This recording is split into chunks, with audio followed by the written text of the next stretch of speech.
ಎಲ್ರಿಗೂ ನಮಸ್ಕಾರ. ನಾನು ಚೆನ್ನಾಗಿದ್ದೀನಿ, ನೀವೆಲ್ಲರೂ ಚೆನ್ನಾಗಿದ್ದೀರಾ ಅಂತ ತಿಳ್ಕೊಂಡಿದ್ದೀನಿ. ಯಾರೆಲ್ಲ ನನ್ನ ಚಾನಲ್ ನೋಡ್ತಿದ್ದೀರಾ ದಯವಿಟ್ಟು ಸಬ್ಸ್ಕ್ರೈಬ್ ಮಾಡಿ, ಒಂದು ಲೈಕ್ ಕೊಡಿ. ಬನ್ನಿ ಇವತ್ತಿನ ವ್ಲಾಗ್ ಸ್ಟಾರ್ಟ್ ಮಾಡೋಣ.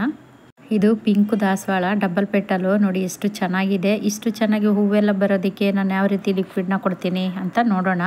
ನೋಡಿ, ಇದು ಮಾವಿನ ಹಣ್ಣು ತಿಂದು ನಾವು ಸಿಪ್ಪೆ ಹೆಂಗೂ ಬಿಸಾಕ್ತೀವಲ್ಲ, ಸಿಪ್ಪೆ ಬಿಸಾಕೋ ಬದಲು ಈ ಥರ ಒಂದು ಲಿಕ್ವಿಡ್ನ ನಾವು ರೆಡಿ ಮಾಡ್ಕೋಬಹುದು.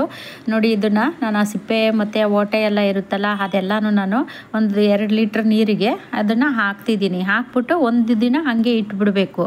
ಅದು ತುಂಬ ಚೆನ್ನಾಗಿ ಅದು ಪರ್ಮೆಂಟ್ ಆಗಿರುತ್ತೆ. ನೋಡಿ, ಅದರಲ್ಲಿ ಹಾಕ್ಬಿಟ್ಟು ನಾನು ಒಂದು ದಿನ ಹಾಗೆ ಬಿಟ್ಬಿಡ್ತೀನಿ. ಅಂದರೆ ಇದೊಂದೇ ಅಂತ ಅಲ್ಲ, ಇದ್ರ ಜೊತೆಗೆ ನಾನು ಇನ್ನೂ 2 ಎಕ್ಸ್ಟ್ರಾ ಸೇರಿಸಿ ನಾನು ಗಿಡಗಳಿಗೆ ಕೊಡ್ತೀನಿ. ಅದೇನು ಅಂತ ತೋರಿಸ್ತೀನಿ. ನೋಡಿ, ಇವಾಗ ಅದು ಒಂದು ಮಾರನೇ ದಿನ ಎಷ್ಟು ಚೆನ್ನಾಗಿ ರೆಡಿಯಾಗಿದೆ. ಇನ್ನು ಇದು ನಾನು ಅಕ್ಕಿ ಬೇಳೆ ತೊಳೆದಿದ್ದು ನೀರು ಮತ್ತು ಈ ದೋಸೆ ಹಿಟ್ಟೆಲ್ಲ ಸ್ವಲ್ಪ ಮಿಕ್ಕಿರುತ್ತಲ್ಲ ಅದನ್ನು ಸ್ವಲ್ಪ ನಾನು ಹಾಕಿದ್ದೀನಿ. ಇನ್ನು ಇದು ಈ ಮಾವಿನ ಹಣ್ಣಿನ ಸಿಪ್ಪೆ ಲಿಕ್ವಿಡ್ ಇರುತ್ತಲ್ಲ ಅದನ್ನು ಸ್ವಲ್ಪ ಇವಾಗ ನಾನು ಅದನ್ನು ಸೋಸ್ಕೊತಾ ಇದ್ದೀನಿ. ನೋಡಿ, ಸೋಸಾದ್ಮೇಲೆ ಅದನ್ನು ಈ ಥರ ಚೆನ್ನಾಗಿ ಕಿವುಚಬೇಕು. ಏಕೆಂದರೆ ಅದೆಲ್ಲ ಚೆನ್ನಾಗೇ ಕಳ್ತಿರುತ್ತೆ. ನಾವು ಒಂದಿನ ನೆನೆಸಿಟ್ಟಿರ್ತೀವಲ್ಲ, ಹಾಗಾಗಿ ಅದೆಲ್ಲ ಚೆನ್ನಾಗೇ ನೆಂದು ಅದರಲ್ಲಿರೋವಂಥ ಸತ್ವ ಎಲ್ಲ ಬಿಟ್ಕೊಂಡಿರುತ್ತೆ. ನೋಡಿ, ಈ ಥರ ಕಿವುಚ್ಬಿಟ್ಟು ಆ ನೀರನ್ನು ಹಾಕ್ಬಿಟ್ಟು ಸ್ವಲ್ಪ ಕಿವುಚಿದ್ರೆ ಅದರಲ್ಲಿರೋವಂಥ ಸತ್ವ ಎಲ್ಲ ಬಿಟ್ಕೊಳುತ್ತೆ. ಅದಕ್ಕೆ ನೀರು ಹಾಕಿ ಚೆನ್ನಾಗಿ ಚೆನ್ನಾಗಿ ಕಿವುಚ್ತು ಅಂದರೆ ಅದರಲ್ಲಿರೋಂಥ ಸಾರಾಂಶ ಎಲ್ಲ ಚೆನ್ನಾಗಿ ಬಿಡುತ್ತೆ. ನೋಡಿ, ಇವಾಗ ಅದು ಬಕೆಟು ಫುಲ್ ಆಯಿತು. ಅದನ್ನು ಪಕ್ಕಕ್ಕೆ ಎತ್ತಿಟ್ಬಿಟ್ಟು ನಾನು ಇನ್ನೊಂದು ಪಾತ್ರೆ ತೊಗೊಂಡು ಆ ಪಾತ್ರೆಗೂ ಸ್ವಲ್ಪ ಇದರಲ್ಲಿರೋಂಥ ಸತ್ವ ಎಲ್ಲನೂ ಚೆನ್ನಾಗಿ ಸೋಸ್ಕೊತಾ ಇದ್ದೀನಿ. ನೋಡಿ, ಈ ಥರ ಎಲ್ಲ ಚೆನ್ನಾಗಿ ಕಿವುಚಿದ್ರೆ ಚೆನ್ನಾಗಿ ಬಿಟ್ಕೊಳುತ್ತೆ. ಇನ್ನು ನೆಕ್ಸ್ಟು ಇದನ್ನು ಮತ್ತೆ ನೀವೇನು ವೇಸ್ಟ್ ಮಾಡೋವಂಥದ್ದು ಏನಿಲ್ಲ. ನೀವು ಕಾಂಪೋಸ್ಟಿಗೆಲ್ಲ ಹಾಕೋಬೋದು. ಈ ಓಟೆ ಇರುತ್ತಲ್ಲ ಅದನ್ನು ಮಾತ್ರ ಕಾಂಪೋಸ್ಟಿಗೆ ಹಾಕಬೇಡಿ, ಯಾಕೆಂದರೆ ಅದು ಕೊಳೆಯೋದಿಲ್ಲ. ಹಂಗಾಗಿ ಅದು ಓಟೆ ಇರುತ್ತಲ್ಲ ಅದನ್ನು ಬಿಸಾಕ್ಬಿಡಿ. ಇನ್ನು ಮಾಮೂಲಿ ಸಿಪ್ಪೆ ಎಲ್ಲ ಇರೋದನ್ನು ಕಾಂಪೋಸ್ಟಿಗೆ ಹಾಕೋಬಹುದು. ನೋಡಿ, ಮತ್ತೆ ಎಷ್ಟು ಎಕ್ಸ್ಟ್ರಾ ಸಿಕ್ಕಿದೆ. ಈ ಥರ ಮಾಡೋದ್ರಿಂದ ಗಿಡಗಳಿಗೆ ತುಂಬ ಚೆನ್ನಾಗಿ ಗ್ರೋತು ಆಗುತ್ತೆ, ಹೆಚ್ಚು ಹೂವು ಸಹ ಬರುತ್ತೆ. ನೋಡಿ, ಇವಾಗ ನಾನು ಅದೆಲ್ಲನೂ ಅದು ಅಕ್ಕಿ ಬೇಳೆ ತೊಳೆದಿದ್ದ ನೀರು ಮತ್ತು ದೋಸೆ ಹಿಟ್ಟಿತ್ತಲ್ಲ ಅದನ್ನು ಸ್ವಲ್ಪ ನಾನು ಅದರಲ್ಲಿ ಹಾಕಿದ್ದೀನಿ. ಹಾಕ್ಬಿಟ್ಟು ಅದನ್ನೆಲ್ಲನೂ ಚೆನ್ನಾಗಿ ಮಿಕ್ಸ್ ಮಾಡ್ಕೊಳ್ಳೋಣ. ಮಿಕ್ಸ್ ಮಾಡಿಬಿಟ್ಟು ಇನ್ನು ಪ್ಲೈನ್ ನೀರು ಸ್ವಲ್ಪ ನಾನು ಒಂದು 10 ಲೀಟ್ರ್ ನೀರಷ್ಟು ನಾನು ಪ್ಲೈನ್ ನೀರು ತೊಗೊಂಡಿದ್ದೀನಿ. ಪ್ಲೈನ್ ನೀರನ್ನ ತೊಗೊಂಡು ಇದರಲ್ಲಿ ನಾನು 1.5 ಜಗ್ಗು ಅಂದರೆ ನಾನು ಅಲ್ಲಿ ನೀರು ಹಾಕಕ್ಕೆ ಇಟ್ಕೊಂಡಿದ್ದೀನಲ್ಲ ಆ ಅಳತೆ ನೋಡಿ, ಇದರಲ್ಲಿ ನಾನು 1.5 ಜಗ್ಗನ್ನ ಹಾಕ್ಕೊಳ್ತಾ ಇದ್ದೀನಿ. ಪ್ಲೈನ್ ನೀರಿಗೆ ಹಾಕ್ಕೊಂಡು ಚೆನ್ನಾಗಿ ಮಿಕ್ಸ್ ಮಾಡ್ಕೋಬೇಕು. ಇದು ಆರ್ಗಾನಿಕ್ ಆಗಿರೋದ್ರಿಂದ ಏನು ಸ್ವಲ್ಪ ಹೆಚ್ಚು ಕಮ್ಮಿ ಆದ್ರೂ ಏನು ತೊಂದರೆ ಆಗೋದಿಲ್ಲ ಗಿಡಗಳಿಗೆ. ಏಕೆಂದರೆ ಕೆಮಿಕಲ್ ಆದರೆ ಸ್ವಲ್ಪ ಕಷ್ಟ ಆಗುತ್ತೆ. ಇದು ಆರ್ಗಾನಿಕ್ ಆಗಿರೋದ್ರಿಂದ ಏನು ಸಮಸ್ಯೆ ಆಗೋದಿಲ್ಲ. ಇದು ಕಿತ್ತಳೆ ಹಣ್ಣಿನ ಸಿಪ್ಪೆ ಮತ್ತು ಈರುಳ್ಳಿ ಸಿಪ್ಪೆ ಎಲ್ಲನೂ ನಾನು ಪೌಡ್ರ್ ಮಾಡಿ ಇಟ್ಕೊಂಡಿದ್ದೆ. ಅಂದರೆ ಇದ್ರ ವಿಡಿಯೋನೂ ಸಹ ನಾನು ಒಂದು ಸತಿ ಹಾಕಿದ್ದೀನಿ. ಪೌಡ್ರನ್ನ ಗಿಡಗಳಿಗೆ ಹಾಕೋದ್ರ ಬಗ್ಗೆನೂ ಸಹ ವಿಡಿಯೋ ಹಾಕಿದ್ದೀನಿ. ಅದು ಸ್ವಲ್ಪ ಇತ್ತಲ್ಲ ಅದನ್ನು ನಾನು ಇದ್ರ ಜೊತೆನೆಲ್ಲ ಹಾಕಿ ಮಿಕ್ಸ್ ಮಾಡ್ಕೊತೀನಿ. ನಿಮಗೆ ಇದು ಪೌಡ್ರ್ ಇತ್ತು ಅಂದರೆ ಹಾಕೊಳ್ಳಿ, ಇಲ್ಲ ಅಂದರೆ ಏನು ಹಾಕಲೇಬೇಕು ಅನ್ನೋಂಥದ್ದು ಏನೂ ಇಲ್ಲ. ನಾನು ಇತ್ತಲ್ಲ ಅಂದ್ಬಿಟ್ಟು ನಾನು ಹಾಕ್ತಾಯಿದ್ದೀನಿ ಅಷ್ಟೇ. ಇಲ್ಲ ಅಂದರೆ ನೀವು ಹಂಗೇ ಈ ಹಣ್ಣಿಂದು ಇದಿರುತ್ತಲ್ಲ, ಇವಾಗ ನಾನು ಅದು ಲಿಕ್ವಿಡ್ ಮಾಡೋದಲ್ಲ ಹಣ್ಣಿಂದು ಮತ್ತು ಅಕ್ಕಿ ಬೇಳೆ ತೊಳೆದಿದ್ದ ನೀರು ಜೊತೆ ಮಿಕ್ಸ್ ಮಾಡಿಬಿಟ್ಟು ಗಿಡಗಳಿಗೆ ಹಾಕೋಬೋದು ನೀವು. ನೋಡಿ, ಇವಾಗ ನಾನು ಎಲ್ಲ ಗಿಡಗಳಿಗೂ ಹಾಕ್ತಾ ಇದ್ದೀನಿ ಲಿಕ್ವಿಡ್ನ. ಒಂದೇ ಗಿಡಕ್ಕೆ ಅಂತ ಇಲ್ಲ, ಎಲ್ಲ ಪ್ರತಿ ಒಂದು ಗಿಡಕ್ಕೂ ಸಹ ಹಾಕೋಬಹುದು. ಹಣ್ಣಿನ ಗಿಡ ಆಗಿರ್ಬೋದು, ಹೂವಿನ ಗಿಡ ಆಗಿರ್ಬೋದು, ತರಕಾರಿ ಗಿಡ ಆಗಿರ್ಬೋದು, ಎಲ್ಲ ಗಿಡಗಳಿಗೂ ಸಹ ಹಾಕೋಬಹುದು. ಅದರಲ್ಲೂ ಇದು ಅಕ್ಕಿಬೇಳೆ ತೊಳೆದಿದ್ದ ನೀರು ಮತ್ತು ಈ ದೋಸೆ ಹಿಟ್ಟು ನೀರು ಇದೆಲ್ಲ ಹಾಕೋದ್ರಿಂದ ಗಿಡಗಳಿಗೆ ಒಂಥರ ಎನರ್ಜಿ ಸಿಕ್ದಂಗೆ ಆಗುತ್ತೆ.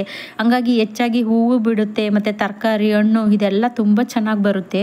ನೀವು ನೋಡಿರ್ಬೋದು ನನ್ನ ಗಾರ್ಡನಲ್ಲಿ ಎಷ್ಟು ಚೆನ್ನಾಗಿ ಹೂಗಳೆಲ್ಲ ಬರುತ್ತೆ ಮತ್ತು ತರಕಾರಿನೂ ಸಹ ಬರುತ್ತೆ. ಹಂಗಾಗಿ ನಾನು ಈ ಥರ ಒಂದು ಲಿಕ್ವಿಡ್ನ ಕೊಡೋದ್ರಿಂದ ತುಂಬ ಚೆನ್ನಾಗಿ ಗಿಡಗಳು ಹೆಲ್ದಿಯಾಗಿರುತ್ತೆ ಮತ್ತು ನಮಗೆ ಹೆಚ್ಚಾಗಿ ಹೂವು ಹಣ್ಣು ತರಕಾರಿ ಎಲ್ಲನೂ ಸಹ ಸಿಗುತ್ತೆ. ನಾನು ನೋಡಿ, ಗುಲಾಬಿ ಗಿಡ ಆಗಿರ್ಬೋದು, ದಾಸವಾಳ ಗಿಡ ಆಗಿರ್ಬೋದು, ಕಾಕಡ ಗಿಡ ಪ್ರತಿಯೊಂದು ಗಿಡಕ್ಕೂ ಸಹ ಹಾಕ್ತಾ ಇದ್ದೀನಿ.